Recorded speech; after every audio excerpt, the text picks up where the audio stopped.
Hello guys, नमस्कार। मैं भावेश गजपाल पुनः आपके साथ आपके अपने यूट्यूब चैनल लक्ष्य विद भावेश गजपाल में। यदि आप चैनल पर नए हैं तो चैनल को सब्सक्राइब जरूर करें, साथ ही बाजू में जो बेल आइकन है उसे ऑन मोड पे रखें ताकि जैसे ही मैं कोई नया वीडियो डालूं आपको नोटिफिकेशन तुरंत प्राप्त हो सके और आप उस वीडियो का लाभ उठा सके, नहीं तो वो वीडियो स्किप हो सकता है।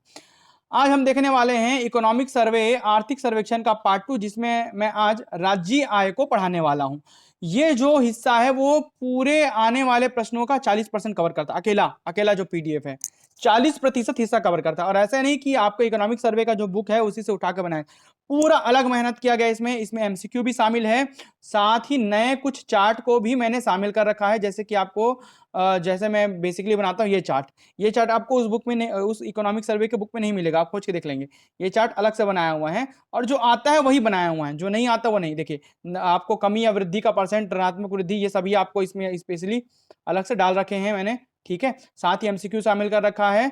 और ये दूसरा वीडियो बन रहा है, आप जैसे कि जान रहे हैं दूसरा वीडियो बन रहा है। इसके पहले मैंने आर्थिक स्थिति एक समीक्षा का वीडियो बना रखा है, साथ ही राज्य आय, ये दूसरा वीडियो बन रहा है। इसके बाद 18 वीडियो और बनाऊंगा, लेकिन वो वीडियो आपको डायरेक्ट इस YouTube के माध्यम से अभी नहीं मिलेंगे। केवल 2 ही वीडियो इसमें अभी डलेंगे, बाकी के लिए आपको क्लास ज्वाइन करना पड़ेगा। चलिए आप देखते हैं, अब हम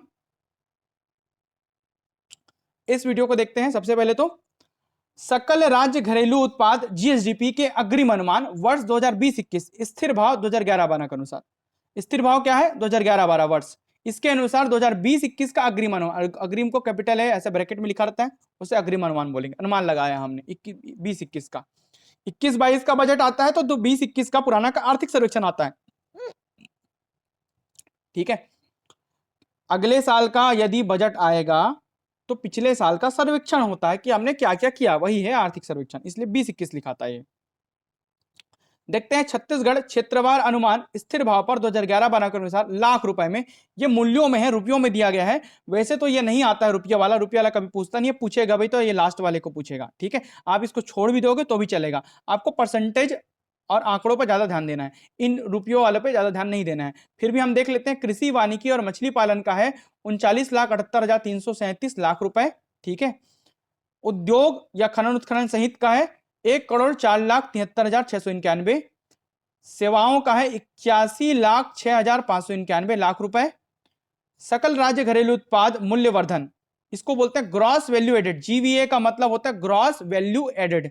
सकल मूल्यवर्धन आधार मूल्य पर, ठीक है, जीवीए है ये।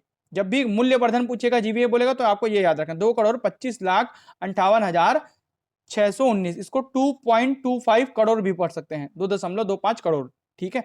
उत्पाद शुल्क, ठीक है, ये है आपका 19,86,547। सकल राज्य घरेलू उत्पाद बाजार मूल्य में तो यह 2,45,45,4166, ये इंपॉर्टेंट है। इसको आप 2.45 करोड़ भी आप पढ़ सकते हैं, ठीक है। तो ये आपको याद रखना है। अब ध्यान देते हैं हम छत्तीसगढ़ राज्य के सकल राज्य घरेलू उत्पाद वर्ष 2020-21 का अग्रिम अनुमान, अग्रिम मतलब कैपिटल है, बाजार मूल्य में स्थिर भाव पर मतलब आधार वर्ष 2011-12 के अनुसार 2,45,45,166 लाख रुपए अनुमानित है, केवल अनुमान है ये, ठीक है। चलिए अब देखते हैं, यहां से चालू होता है आपका मेन क्वेश्चन, जिस जो आने लायक प्रश्न है उसको मैंने येलो कलर से हाईलाइट कर दिया है, जैसा कि आप देख पा रहे हैं। चार्ट नंबर 2 देखते हैं। छत्तीसगढ़ राज्य का सकल राज्य घरेलू उत्पाद, सकल राज्य घरेलू उत्पाद अर्थात GSDP, gross state domestic product, स्थिर भाव 2011-12 के अनुसार क्षेत्रवार प्रतिशत, अलग अलग क्षेत्रों का प्रतिशत, क्षेत्र का प्रतिशत है तो कितने क्षेत्र? 3 क्षेत्र हैं बेसिकली, कृषि एवं संबद्ध क्षेत्र, उद्योग क्षेत्र और सेवा क्षेत्र, सर्विस सेक्टर।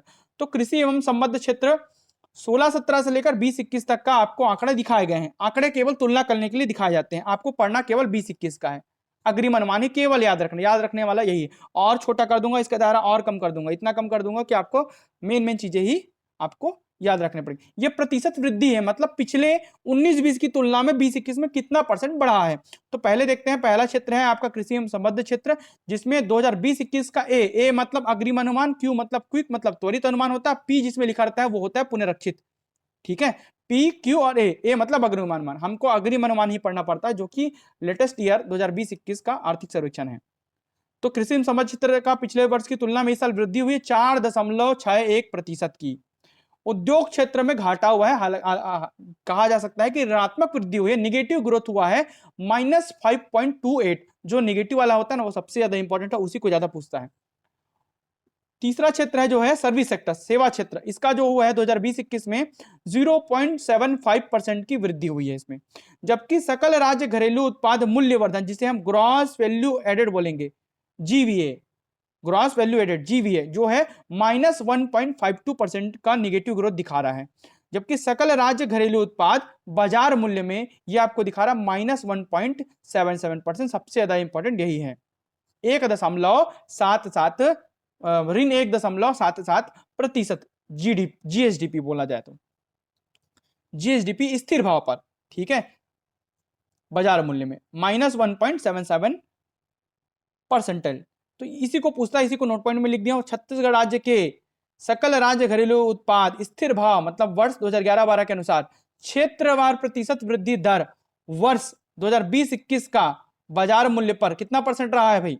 जीएसडीपी कितना रहा है? जीएसडीपी पूछा है तो कितना रहा है? -1.77% बाजार मूल्य पर रहा है 2020-21 का अग्रिम अनुमान। ठीक है, तो यही आपको याद रखना है।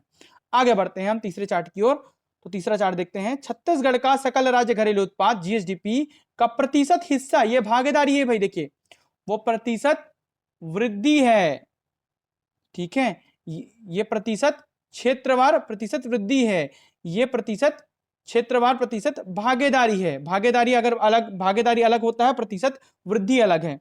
प्रतिशत वृद्धि और प्रतिशत भागीदारी दोनों अलग अलग चीजें। जब भागीदारी को हिस्सेदारी या वितरण भी बोलते हैं। क्या बोलते हैं? हिस्सेदारी भी लिख देगा, या आपको पूछ देगा वितरण, सभी एक ही चीजें हैं भाई, कुछ भी लिख सकता है। स्थिर भाव पर देखना है, प्रचलित भाव पर कभी भी नहीं देता, एकदम रेयर केस है। मतलब 100 में एक आध क्वेश्चन दे दिया तो दे दिया, वैसे आज तक आता नहीं है। स्थिर भाव ही आपको पढ़ना है। स्थिर भाव पर 2011-12 के अनुसार, 11-12 के अनुसार बोल रहा है, लेकिन आंकड़ा आपको 20-21 का मेन याद रखना है। 11-12 स्थिर डेट है जिसके कंपैरिजन में हम वैल्यू निकाले हैं, कंपैरिजन करके। ठीक है, चलिए अब देखते हैं। 3 क्षेत्र हैं, कृषि एवं संबद्ध क्षेत्र, फिर उद्योग क्षेत्र, फिर सर्विस सेक्टर। तो 15-16 से लेकर 20-21 तक का आपको आंकड़ा दिख रहा है, इसमें उतार चढ़ाव आपको दिख रहा है। ये आंकड़े आपको केवल 20-21 के याद रखने हैं। मैं इस चार्ट में केवल 20-21 का आंकड़ा बस फिट कर सकता था, लेकिन आपको दिखाना भी तो जरूरी है कि उतार चढ़ाव हुआ है, क्योंकि ये क्वेश्चन पूछ देता है कि उतार चढ़ाव हुआ है कि नहीं हुआ है। तो कृषि एवं संबद्ध क्षेत्र का 2020-21 है ना अग्रिम अनुमान जीएसडीपी का, ठीक है। कृषि क्षेत्र का हिस्सेदारी कितना है? प्रतिशत हिस्सेदारी या भागीदारी या वितरण 17.64% है। उद्योग सेक्टर का देखिए कैसे पढ़ेंगे, जीएसडीपी सकल राज्य घरेलू उत्पाद, उद्योग सेक्टर का प्रतिशत भागीदारी कितना है 2020-21 का अग्रिम अनुमान 46.4343% है ना। सेवा सेक्टर का 35.94% भागीदारी रहा। यह भागीदारी है भाई, प्रतिशत वृद्धि नहीं है, प्रतिशत भागीदारी। 100% अगर कोई गोला है, कोई गोला 100% है, तो उनमें से 3 सेक्टर का, एक ने कृषि ने 17.64% योगदान दिया अपना, जबकि 46.43% उद्योग सेक्टर ने योगदान दिया देश इस राज्य की जीडीपी के लिए, और 35.94% सेवा सेक्टर ने योगदान दिया। इस प्रकार ये 100% का जो आंकड़ा है ये पूर्ण हो जाता है। तीनों सेक्टर का बंटवारा हुआ, और स्थिति कैसी रही? तीनों में उतार चढ़ाव। देखिए 15-16 से पहले बढ़ा, फिर कम हुआ, फिर बढ़ा, फिर कम हुआ, फिर बढ़ा। तो कैसा रहा? उतार चढ़ाव। वैसे ही इसमें भी कैसा रहा? फिर कम हुआ, फिर बढ़ा, फिर बढ़ा, कम हुआ, और फिर कम हो गया। ठीक है, तो उतार चढ़ाव जैसी स्थिति इसमें भी रही, वैसे ही इसमें भी रहा। कम हुआ, फिर और कम हुआ, फिर और कम हुआ, फिर बढ़ गया, फिर और बढ़ गया। तो उतार चढ़ाव जैसी स्थिति इसमें भी रही है। तो इसको बोलते हैं उच्चावच की स्थिति या उतार चढ़ाव की स्थिति। उच्चावच भी लिखेगा तो एक ही चीज है, उतार चढ़ाव के उच्चावच लिख के दे देता है। ठीक है, कंफ्यूज नहीं होना। अब देखते हैं जीएसडीपी सकल राज्य घरेलू उत्पाद प्रचलित भाव पर। प्रचलित भाव वैसे तो पूछता नहीं है, फिर भी देख लेते हैं, कभी दुप्पड़ में दे दिया तो आप बना पाओ। ठीक है, तो छत्तीसगढ़ सकल राज्य घरेलू उत्पाद जीएसडीपी प्रचलित भाव में क्षेत्रवार प्रतिशत वृद्धि, जैसे उसमें 2 और चीजें पढ़े, प्रतिशत वृद्धि पहले पढ़े, फिर प्रतिशत भागीदारी पढ़े क्षेत्र का, तो वैसे ही अब क्षेत्रवार प्रतिशत वृद्धि पढ़ेंगे, फिर प्रतिशत भागीदारी पढ़ेंगे। कंडीशन बस ये है कि दो, वो जो ऊपर का दो था वो प्रचलित भाव पर स्थिर भाव पर था, और नीचे का जो प्रतिशत वृद्धि और प्रतिशत भागीदारी होगा वो प्रचलित भाव पर होगा। समुदाय कृषि एवं संबद्ध क्षेत्र का 2020-21 का अग्रिम अनुमान 10.40%, उद्योग सेक्टर का ऋण 3.34%, सेवा सेक्टर का 3.34% रहा। क्या वृद्धि? पिछले वर्ष की तुलना में वृद्धि। तो वृद्धि क्या है? पिछले वर्ष की तुलना में इस साल कितनी वृद्धि हुई है। और भागीदारी क्या बताता है? इस साल उसने कितना योगदान दिया है 100% में। ठीक है, तो दोनों अलग अलग चीजें हैं। अब हम देखते हैं सकल राज्य घरेलू उत्पाद बाजार मूल्य में। तो बाजार मूल्य में कितना है 2020-21 का? 1.55% रहा है। ये प्रचलित भाव के लिए है, वो ऊपर के दोनों स्थिर भाव के लिए था। स्थिर भाव में वृद्धि कितनी थी? निगेटिव थी, ऋण 1.77, जबकि प्रचलित भाव में कितना है? 1.54% है। ठीक है, तो इसको पूछ सकता है छत्तीसगढ़ का सकल राज्य घरेलू उत्पाद जीएसडीपी प्रचलित भाव पर प्रतिशत वृद्धि दर 2020-21 का अग्रिम अनुमान, ए फॉर अग्रिम अनुमान, अनुमानित बाजार मूल्य पर कितना? 1.54% रहा है। ठीक है, अब देखते हैं इसका प्रचलित भाव पर भागीदारी, क्षेत्रवार भागीदारी। छत्तीसगढ़ का सकल राज्य घरेलू उत्पाद जीएसडीपी का प्रतिशत हिस्सा या भागीदारी प्रचलित भाव पर किसका? क्षेत्रों का, मतलब 100% में इन्होंने प्रचलित भाव पर कितना कितना हिस्सेदारी निभाया है। ठीक है, तो पहला सेक्टर का 20-21 में 22.69% कृषि एवं संबद्ध क्षेत्र का भागीदारी, मतलब 100% में से 22% इन्होंने कृषि सेक्टर ने अपना हिस्सा दिया है। उद्योग सेक्टर का प्रचलित भाव पर, मतलब वर्तमान समय प्रचलित, अभी जो चलन में है, अभी जो चलन में जो मूल्य चल रहा है उसको बोलते हैं प्रचलित, 39.62। तो 39.62 किसका? उद्योग सेक्टर का। और 37.69 ये किसका? इतना परसेंट भागीदारी किसका? सेवा सेक्टर का। तो ये तीनों सेक्टर का 100% में पूरा भागीदारी है। और 15-16 से लेकर अगर 20-21 तक के आंकड़ों को देखो तो उतार चढ़ाव की स्थिति रही है, आंकड़ा कम और ज्यादा होते रहा है। तो इसको भी क्या बोलेंगे? उच्चवाच की स्थिति या उतार चढ़ाव की स्थिति। अब देखते हैं प्रति व्यक्ति आय, जो कि सबसे इंपॉर्टेंट है और सबसे ज्यादा बार पूछा जाता है। तो प्रति व्यक्ति आय क्या है? प्रति व्यक्ति आय क्या होता है? राज्य घरेलू उत्पाद को प्रोजेक्टेड जनसंख्या से भाग देने पर यह निकाला जाता है, देकर निकाला जाता है। ठीक है, तो प्रोजेक्टेड जब जनसंख्या जो आंकड़ा है उससे जब राज्य घरेलू उत्पाद जीएसडीपी को भाग दे दोगे, डिवाइड कर दोगे, तो प्रति व्यक्ति आय की गणना की जाती है। इसमें दो प्रकार के होते हैं, एक होता है नेट, एक होता है ग्रॉस। नेट को हिंदी में निवल बोलते हैं, ग्रॉस को हिंदी में सकल बोलते हैं। ठीक है, तो प्रति व्यक्ति आय रुपयों में, प्रति व्यक्ति आय, प्रति व्यक्ति निवल राज्य घरेलू उत्पाद पर प्रचलित भाव पर, क्या बोला है? प्रचलित भाव। वैसे तो प्रचलित और स्थिर दोनों दे देता है, प्रति व्यक्ति आय में सभी याद करना है, 3 ही आंकड़ा है, आपको तीनों याद करना पड़ेगा। तो प्रचलित भाव पर जीएसडीपी के लिए निवल, निवल बोला, निवल मतलब नेट। ठीक है, नेट है, सकल नहीं है, निवल है। तो नेट को याद रखिएगा, जब भी निवल लिखे या नेट लिखे या टोटल लिखे या कुल लिखे तो ये याद रखेंगे। प्रति व्यक्ति आय कितना है 2020-21 का? अग्रिम अनुमान कितना है? 1,04,943 रुपया। इतने रुपए प्रति व्यक्ति आय है 2020-21 का प्रचलित भाव पर, निवल। ठीक है, तो उसी को मैंने नोट पॉइंट में लिखी है। वर्ष 2020-21 में प्रति व्यक्ति आय निवल राज्य घरेलू उत्पाद पर प्रचलित भाव पर बाजार मूल्य पर 1,04,943 रुपए अनुमानित है। जबकि प्रति व्यक्ति आय रुपयों में प्रति व्यक्ति सकल, सकल ग्रॉस राज्य घरेलू उत्पाद, सकल राज्य घरेलू उत्पाद है ना, ये निवल राज्य घरेलू उत्पाद था, ये सकल है। मतलब जीएसडीपी पर प्रति व्यक्ति आय कितना है। ठीक है, और इसको बोलते हैं NSDP, net state domestic product पर। ठीक है, ये भी प्रचलित भाव के लिए है, स्थिर भाव प्रचलित, दो चीजें हैं, पहले सकल देखना है, निवल देखना है, दूसरा चीज देखना है प्रचलित है कि स्थिर है। ये प्रचलित भाव पर है ना। तो ये कितना है? 1,17,615, क्योंकि अभी वर्तमान का मार्केट प्राइस बढ़ा हुआ है। 2011-12 तो स्थिर डेट है, तो उस समय के आंकड़े कम आएंगे, जाहिर सी बात है। तो इसलिए 2000 प्रचलित भाव पर ना आंकड़े हमेशा ज्यादा आते हैं। 1,17,615 रुपए दिखा रहा है अभी की प्रति व्यक्ति आय। ठीक है, और पुराना भी थोड़ा सा याद कर लेना, 1,17,700 रुपया। क्यों? क्योंकि इससे कम हुआ है, निगेटिव हुआ है, कम हुआ है। देखो निगेटिव ग्रोथ हुआ है 19-20 की तुलना में 20-21 में प्रति व्यक्ति आय कम हुई है, क्योंकि ड्यू टू कोविड के कारण इनकम कम हो गया है।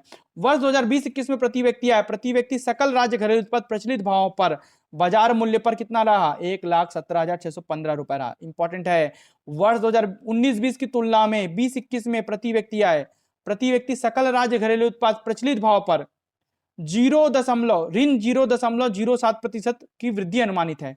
कैसा वृद्धि है? निगेटिव ग्रोथ है। मतलब 19-20 की तुलना में कितना बढ़ा है, कितना कम हुआ है? ऋण 0.07% की कमी हुई है, या इसे बोलते हैं निगेटिव ग्रोथ, ऋणात्मक वृद्धि हुई है, ऐसा भी कहा जाता है। अब देखते हैं ये वाला सबसे इंपॉर्टेंट, प्रति व्यक्ति आय रुपयों में प्रति व्यक्ति सकल राज्य घरेलू उत्पाद पर, मतलब जीएसडीपी पर, और क्या स्थिर भाव, भाव अब स्थिर है, मतलब वर्ष 2011-12 के अनुसार तुलना कर रहे हैं। तो प्रति व्यक्ति आय 2020-21 का अग्रिम अनुमान कितना है? ये नहीं देखना रेट को भाई, 11-12 को नहीं देखना है, 11-12 नहीं लिखा रहता है, स्थिर भाव लिखा रहता है। स्थिर भाव लिखा रहेगा या तो 11-12 लिखा रहेगा, कभी कभी दोनों में लिख देता है। स्थिर भाव के अनुसार 20-21 ऐसा याद रखना है। ये 11-12 ना आपको बताने के लिए कि वो आधार वर्ष से उसे तुलना हो रही है, इसको नहीं देखना है। तो 2020-21 का अग्रिम अनुमान 82,419 रुपए है। कितना है? 82,000। देखिए पुराने की तुलना में क्या हुआ है? कम हुआ है। ये कितना कम हुआ है आपको नीचे दिखाया गया है। तो कितना कम हुआ है? देखिए ऋण 3.33% की कमी आई है, या ऋणात्मक वृद्धि हुई है, ऐसा कहा जा सकता है। ठीक है, तो ये दोनों आंकड़े आपको याद रखने हैं। अब आगे बढ़ते हैं हम इस चार्ट की ओर। सबसे इंपॉर्टेंट चार्ट है, सर्वाधिक क्वेश्चन इसी से आएंगे। जो चार्ट मैंने मॉडिफाइड करके बनाया हुआ है, जितने भी 6 या 7 चार्ट होते हैं उसका समराइज है ये एक चार्ट, केवल एक ही याद रखना है। छत्तीसगढ़ का सकल राज्य घरेलू उत्पाद, मतलब जीएसडीपी याद रखेंगे। स्थिर भाव पर, मतलब 2011-12 के अनुसार प्रतिशत वृद्धि भी देखेंगे और प्रतिशत भागीदारी भी देखेंगे। भागीदारी को हिस्सेदारी या वितरण भी कहते हैं, याद रखिएगा। समूह फसलें 1.1, 1.2, 1.3, 1.4, 1.5 सभी को मिलाकर कहते हैं प्राथमिक क्षेत्र। जबकि कृषि के अंतर्गत 1.1 मतलब फसलें, पशुपालन, वन उद्योग और मछली पालन नहीं आते, खनन उत्खनन नहीं आता। कृषि में खनन उत्खनन नहीं आता। खनन उत्खनन मतलब खनिज को आप कृषि के अंतर्गत थोड़ी निकालोगे, नहीं निकाल सकते ना, तो इसलिए दोनों चीजों को समझना जरूरी। यहीं पर आपको डिफरेंस बताऊंगा। 1.1 में आपका दिया फसलें, तो फसलें का देखिए प्रतिशत वृद्धि 2020-21 का अग्रिम अनुमान, और हमेशा हम किसके लिए पढ़ रहे हैं? स्थिर भाव के लिए पढ़ रहे हैं, याद रखना 2011-12 के अनुसार। तो समूह फसल क्षेत्र का जीएसडीपी का स्थिर भाव पर 2020-21 का प्रतिशत वृद्धि का अग्रिम अनुमान है 4.63%। मतलब 19-20 की तुलना में 20-21 में कितना बढ़ा? 4.63% बढ़ा। जबकि यही फसल क्षेत्र का प्रतिशत भागीदारी, मतलब वो जो 100% का जो गोला था ना, भागीदारी बोलूंगा 100% का गोला फट से याद रखना। इस 100% के गोले में ना 10.63% का भागीदारी था फसल का। ठीक है, प्राथमिक क्षेत्र में से। ठीक है, अब ये जो क्या लिखा हूं भाई, निगेटिव वृद्धि, ऋणात्मक वृद्धि, कम या ज्यादा का परसेंट 2015-16 से लेकर 20-21 तक का, ये क्या है? यही आपको याद रखना है। इसमें एक बात याद देखिए, पूरा चार्ट नहीं बताया हूं आपको, हर एक आंकड़ा थोड़ी पढ़ाता भी। 15-16 से लेकर 20-21 उसमें से मैंने छांट दिया है, और जो छांट कर जो प्रश्न आता है उसको लिख दिया है। तो छांट का जो प्रश्न आता है उसको कैसे लिखा है? 2015-16 में कितना? ऋण 3.27 था। दो अधिकतर दो ऋणात्मक जो ग्रोथ हुआ है, निगेटिव ग्रोथ हुआ, उसको मैंने लिखा है। उसमें से आपको एक ही याद करोगे तो भी चलेगा, जो सर्वाधिक है। तो सर्वाधिक ऋणात्मक वृद्धि या निगेटिव ग्रोथ कब हुआ, ऐसा पूछेगा तो सन पूछेगा। इसमें आपको आंकड़ा नहीं पूछेगा, कितना रहा ये नहीं पूछेगा, इसमें डेट पूछेगा। तो 2017-18 सबसे निगेटिव रहा। ऋण 18.73, और था 15-16 में भी, लेकिन वो कम था। 18.73% का ऋणात्मक ग्रोथ सबसे क्या रहा, इसमें ज्यादा ऋणात्मक ग्रोथ रहा। ठीक है, जबकि प्रतिशत भागीदारी में ये जो दूसरा है ना, दो का पेयर है भाई, ये दोनों और ये दोनों, तो 10.63% की भागीदारी फसल क्षेत्र का। जबकि इसमें सबसे कम रहा, इसमें निगेटिव तो नहीं रहा लेकिन कमी रही। कमी रही कौन से वर्ष में? 17-18 में। कितने का? 9.97 का। आंकड़ा भले याद मत करो, लेकिन डेट याद करना, किस वर्ष कमी रही या किस वर्ष में निगेटिव ग्रोथ सबसे ज्यादा रहा।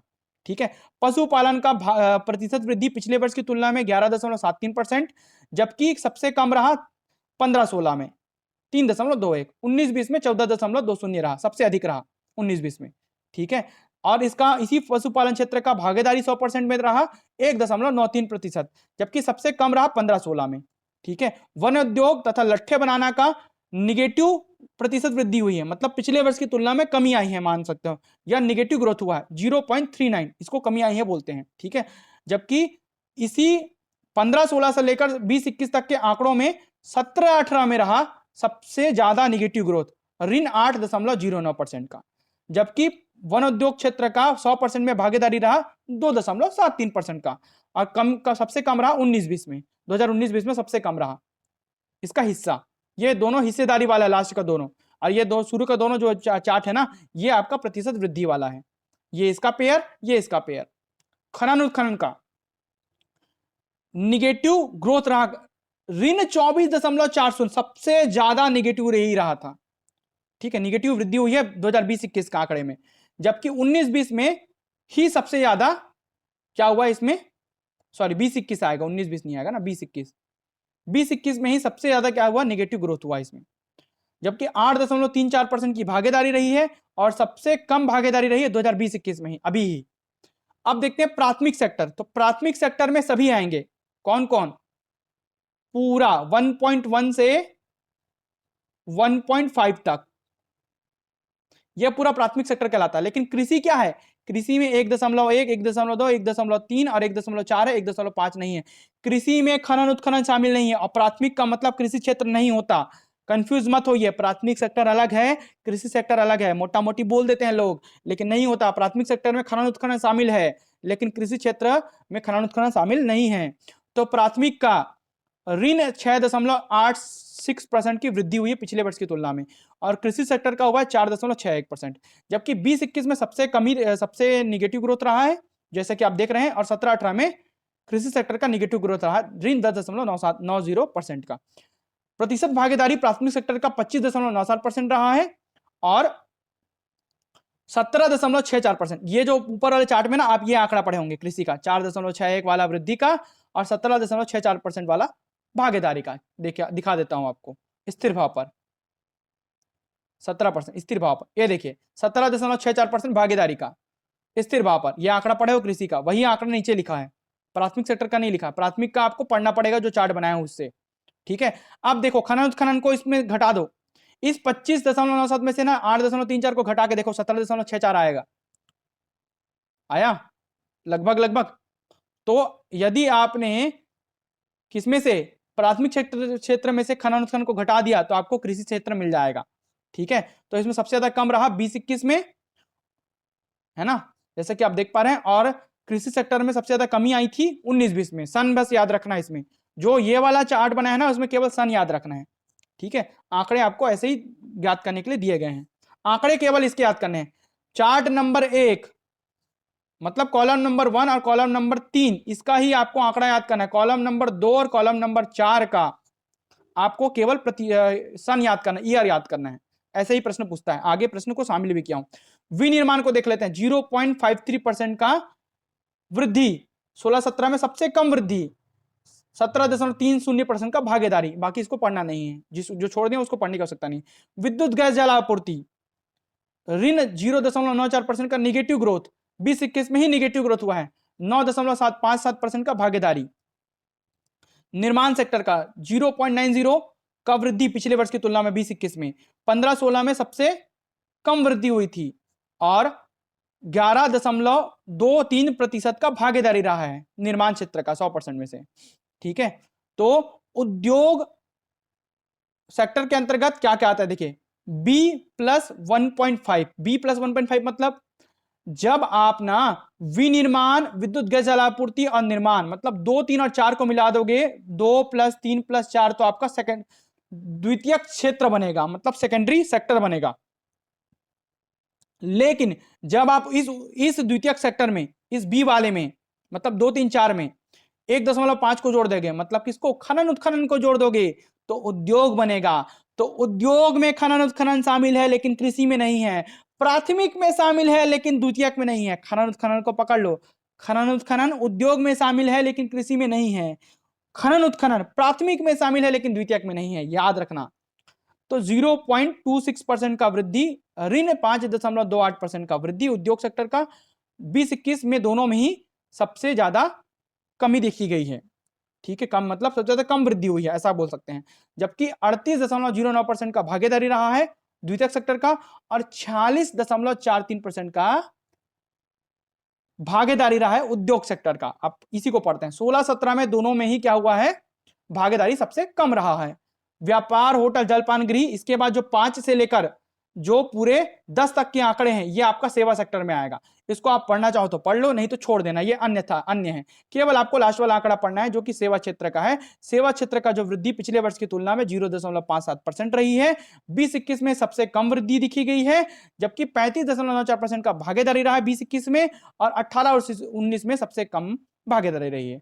ये हो गया आपका टोटल पूरा वीडियो, यहीं पर समाप्त। अब पढ़ेंगे अभ्यास प्रश्न। अब देखना क्वेश्चन कैसे आता है, ध्यान दीजिएगा। यदि आप लाइव देख रहे हैं तो लाइव चैट बॉक्स में लाइव आंसर दे सकते हैं, यदि आप बाद में देख रहे हैं तो कमेंट बॉक्स का उपयोग करें, लेकिन आंसर जरूर दीजिए। केवल क्वेश्चन का नंबर लिखना, पहला का ABCD यही लिखना है आपको, अभी आंकड़े जितने पढ़े हैं। छत्तीसगढ़ का सकल राज्य घरेलू उत्पाद प्रचलित भाव पर प्रति व्यक्ति आय। ऐसा भी कर सकते हैं कि पूरा पढ़ ले, 2 बार पढ़ ले, 3 बार पढ़ ले, बाद में इस MCQ को सॉल्व करें वीडियो को देख के, ऐसा भी आप कर सकते हैं। आय 2020-21 में लाख रुपए में कितना रहा है, तो लाख रुपए में कितना रहा ABCD में से, तो 1,17,615 रुपए रहा है। देखिए प्रचलित भाव बोला है, प्रति व्यक्ति आय प्रचलित भाव पर 2020-21 का अग्रिम अनुमान है ना, सकल राज्य घरेलू उत्पाद GSDP, ये GSDP पर निकालना है, निवल पर नहीं निकालना है ना, तो 1,17,615 रुपए। छत्तीसगढ़ का निवल, ये NSDP के लिए, नेट स्टेट डोमेस्टिक प्रोडक्ट के लिए, निवल राज्य घरेलू उत्पाद प्रचलित भाव पर प्रति व्यक्ति 2020-21 का अग्रिम अनुमान लाख रुपए में कितना रहा, ABCD कितना रहा भाई, तो ये रहा है 1,04,943 रुपए रहा है। ठीक है, आगे बढ़ते हैं प्रश्न क्रमांक 3 की ओर। छत्तीसगढ़ का सकल राज्य घरेलू उत्पाद स्थिर भाव के लिए प्रति व्यक्ति आय 2020-21 का अग्रिम अनुमान लाख रुपए में कितना रहा है, ये GSDP पूछा है इसमें भी, है ना, स्थिर भाव के लिए, तो ये रहा है 82,419 रुपए, कम हुई है पिछले वर्ष की तुलना में, है ना, याद रखेंगे ABCD में से। अब अगला देखते हैं, छत्तीसगढ़ सकल राज्य घरेलू उत्पाद मतलब GSDP प्रचलित भाव पर प्रतिशत वृद्धि, देखिए प्रचलित भाव और प्रतिशत वृद्धि निकालना है। 2020-21 का बाजार मूल्य में अनुमान कितना रहा है, तो 1.54% का रहा है।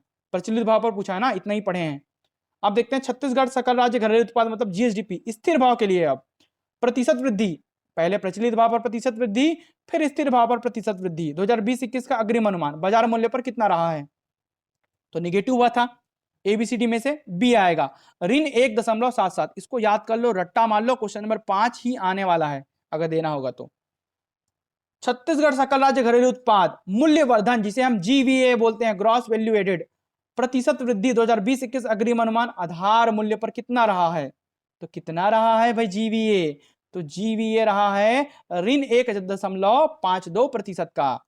ठीक है, अब आगे देखते हैं, छत्तीसगढ़ का सकल राज्य घरेलू उत्पाद GSDP प्रतिशत हिस्सेदारी या भागीदारी स्थिर भाव पर 2020-21 का अनुमान कितना रहा, स्थिर भाव पर, सुमेलित करिए, उद्योग समूह या समूह बोल सकते हैं इसको पूरा, 2020-21 का अग्रिम अनुमान आपको सुमेलित करना है। तो ये तो ऑलरेडी आपको क्या दिख रहा है, आंसर क्या आने वाला है, D आंसर आने वाला है। पहले का पहला, दूसरे का दूसरा, तीसरे का तीसरा ऑलरेडी सुमेलित है। ठीक है, याद करने के उद्देश्य से ऐसे बनाया गया, तो पहले का पहला, दूसरे का B, तीसरे का C इसका आंसर होगा, तो D इसका ऑप्शन आएगा। क्वेश्चन नंबर 8 की ओर बढ़ते हैं अब हम, प्राथमिक क्षेत्र से संबंधित है। अब आएगा मेन क्वेश्चन, देखिए ध्यान दीजिएगा। फसल क्षेत्र, दूसरा पशुपालन, तीसरा वन उद्योग एवं लट्ठे, चौथा मछली उद्योग, पांचवा खनन तथा उत्खनन। तो प्राथमिक क्षेत्र में क्या शामिल है, केवल 1 और 2, B उपरोक्त सभी, C केवल 2 और 5, D केवल 5। तो प्राथमिक क्षेत्र में पांचों शामिल है, उपरोक्त सभी आएगा। प्राथमिक क्षेत्र में खनन उत्खनन भी शामिल होता है, तीनों तो चारों तो शामिल है, लेकिन खनन उत्खनन भी शामिल है। अब देखते हैं क्वेश्चन नंबर 9 की ओर, कृषि क्षेत्र से संबंधित नहीं है, इनमें से कौन कृषि क्षेत्र में नहीं आता, पशुपालन, वन उद्योग एवं लट्ठे, मछली उद्योग या खनन उत्खनन। तो आपका आंसर आएगा क्या, D, खनन उत्खनन कृषि क्षेत्र से संबंधित नहीं है। आगे बढ़ते हैं क्वेश्चन नंबर 10 की ओर, द्वितीयक क्षेत्र से संबंधित है, सेकेंडरी सेक्टर से क्या संबंधित है, विनिर्माण, निर्माण, विद्युत गैस जलापूर्ति, खनन उत्खनन। सही उत्तर चुनना है आपको A, B, C और D में से, केवल 1 और 2, उपरोक्त सभी 1, 2 और 3, केवल 2। तो इसका आंसर आएगा C, 1, 2 और 3। विनिर्माण, निर्माण और विद्युत गैस जलापूर्ति सेकेंडरी सेक्टर कहलाता है, जबकि उद्योग के अंतर्गत आता है खनन उत्खनन, सेकेंडरी सेक्टर के अंतर्गत नहीं आता, दोनों अलग अलग चीजें हैं। अब आगे बढ़ते हैं क्वेश्चन नंबर 11 की ओर, उद्योग क्षेत्र से संबंधित है, उद्योग क्षेत्र से क्या संबंधित है, विनिर्माण, निर्माण, विद्युत गैस जलापूर्ति, खनन उत्खनन, तो सभी संबंधित है। उद्योग में खनन उत्खनन भी आता है, विनिर्माण, निर्माण और विद्युत गैस जल आपूर्ति तो आता ही है।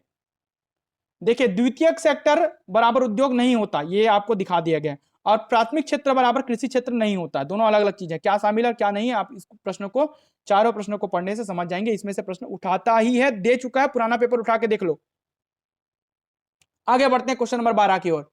छत्तीसगढ़ का सकल राज्य घरेलू उत्पाद का प्रतिशत वितरण, वितरण मतलब हिस्सेदारी, हिस्सेदारी को ही भागीदारी बोलते हैं, स्थिर भाव पर 2011-12 पर वर्ष 2020-21 का अग्रिम अनुमान सर्वाधिक रहा।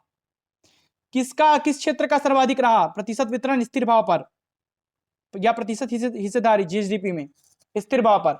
तो विनिर्माण सेक्टर का ज्यादा रहा। खनन उत्खनन, विनिर्माण, निर्माण, विद्युत गैस आपूर्ति, देखेंगे किसका ज्यादा रहा, दिखाऊं? चलिए ये देखिए हिस्सेदारी पूछा है ना, प्रतिशत वितरण पूछा है, तो देखते हैं विनिर्माण का कितना है 17.30, विद्युत गैस जलापूर्ति का 9.57, निर्माण का 11.29 और खनन उत्खनन का 8.34। वितरण देखना है ना, तो किसका ज्यादा रहा सबसे ज्यादा? 17.30 के साथ विनिर्माण का ज्यादा रहा है हिस्सेदारी है वितरण, इसलिए आंसर आएगा विनिर्माण। आगे बढ़ते हैं। सकल राज्य घरेलू उत्पाद मतलब जीएसडीपी में स्थिर भाव पर फसल क्षेत्र का प्रतिशत वृद्धि निम्न में से किस वर्ष के लिए सर्वाधिक ऋणात्मक रहा? निगेटिव ग्रोथ सर्वाधिक किस वर्ष रहा? तो 2017-18 में ऋणात्मक रहा। चार्ट से देखना, सकल राज्य घरेलू उत्पाद स्थिर भाव पर खनन उत्खनन क्षेत्र का प्रतिशत वृद्धि किस वर्ष में से सर्वाधिक ऋणात्मक रहा? तो किस वर्ष रहा? 2019-20 में सर्वाधिक ऋणात्मक रहा खनन उत्खनन सेक्टर का। देखें, देखते हैं इसको, सॉरी 20-21 में ऋणात्मक रहा, इसको 19-20 को मैं यहां पर चेंज करके 20-21 किया हूं, तो आप भी आंकड़ों को 20-21 कर लो, तो इसका आंसर आएगा 20-21, क्योंकि आंकड़े ऊपर सुधार दिया हूं इसलिए आएगा इसका आंसर डी आएगा 20-21। ठीक है, आंकड़े सुधार लेना। 15 सकल राज्य घरेलू उत्पाद में स्थिर भाव पर प्राथमिक क्षेत्र का प्रतिशत वृद्धि निम्न में से किस वर्ष के लिए सर्वाधिक ऋणात्मक रहा? तो 2020-21 में सर्वाधिक ऋणात्मक रहा था प्राथमिक सेक्टर का, चार्ट से देखेंगे आप। अंतिम 2-3 क्वेश्चन। सकल राज्य घरेलू उत्पाद में स्थिर भाव पर द्वितीयक सेक्टर का प्रतिशत वृद्धि निम्न में से किस वर्ष के लिए न्यूनतम रहा? न्यूनतम किस वर्ष रहा? तो 2020-21 में ही न्यूनतम रहा द्वितीय सेक्टर भी, कोरोना के कारण सभी 20-21 में ही पूरा ऋणात्मक रहा है।